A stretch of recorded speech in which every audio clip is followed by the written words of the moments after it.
Welcome, dear friends. Here we are, another day, another blessed opportunity to learn with our dearest Emmanuel. Today's message from the book Words of Life Eternal is titled Let Us Bless. So, in this message, Emmanuel will tell us, and he starts with First Peter chapter 3, verse 10, that says, For whoever desires to love life and see good days must keep his or her tongue from evil. So in this message, he will quote First Peter, and then he will explain to us a little bit of what it means and how we can apply it to our daily lives. Emmanuel says, it is not worthwhile to condemn. Contradiction may come unexpectedly today, for mercy is the foundation of God's law. Reflect on how many times you have seen invisible help reach what seemed an irreparable evil. Let's take a short break and say, how many times are we condemning ourselves and others? First Peter says, for whoever desires to love life and see good days must keep their tongue from evil. So if we condemn, we're not going to love life and see good days, right? Because when we condemn, we judge. When we judge, we criticize. We think things that are not as happy about others and sometimes ourselves as well. It says, mercy is the foundation of God's law. Friends, everything that we experience in this life is due to the mercy of God. Yes, we have trials, we expiate, sometimes we repair, and life is difficult, but it could be worse. The grace of God allows us to have all the resources that we have so we can do the good.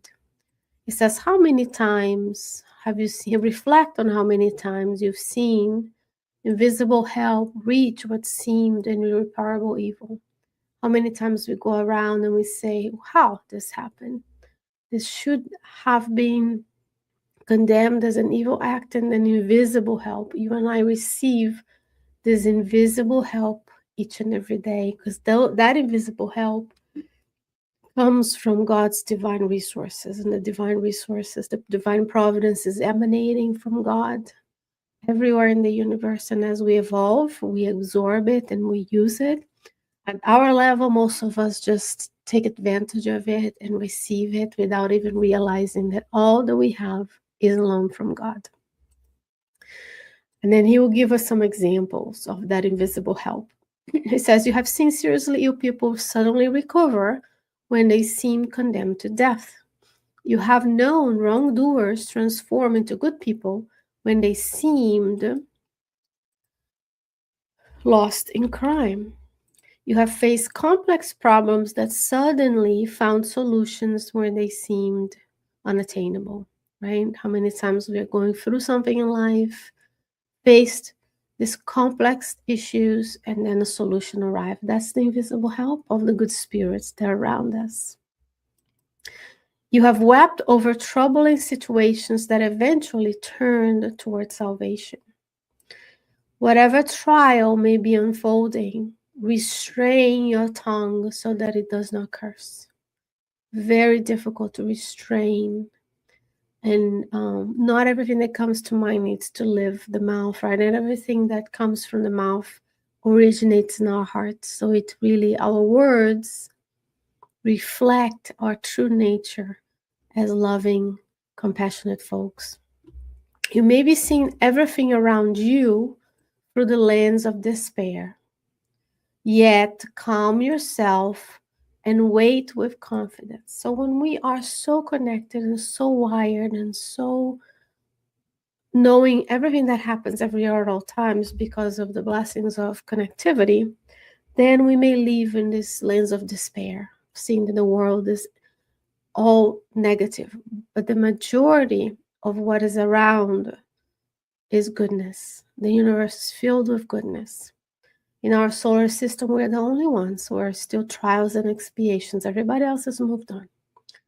So that means we are still feeling much the presence and the influence of the flesh, then may cause us to focus on evil. But I wanted to focus the good. How many people today have fed the homeless, fed the children, worked in schools, volunteered, picked up the trash, took care of the homeless animals, right? There's so much goodness that doesn't get emphasized, but evil does. Evil is loud.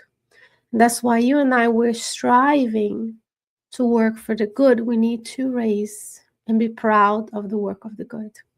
Calming ourselves and waiting with confidence, waiting for the time that Jesus promised us that this will be a joyful world. But it's not a leap, it's a step. Every day we go a little bit further in moral development, intellectual development, and physical development, so the planet can be one day a happy world. If the mercy of God has not yet reached your present struggle, it's still on the way. So God is at the helm. God knows you. God has sent you your mentor. God has granted us this lifetime, this opportunity. If we're struggling, help is still on the way. So we ask ourselves, what are we here to learn? And today we learn that we need to help.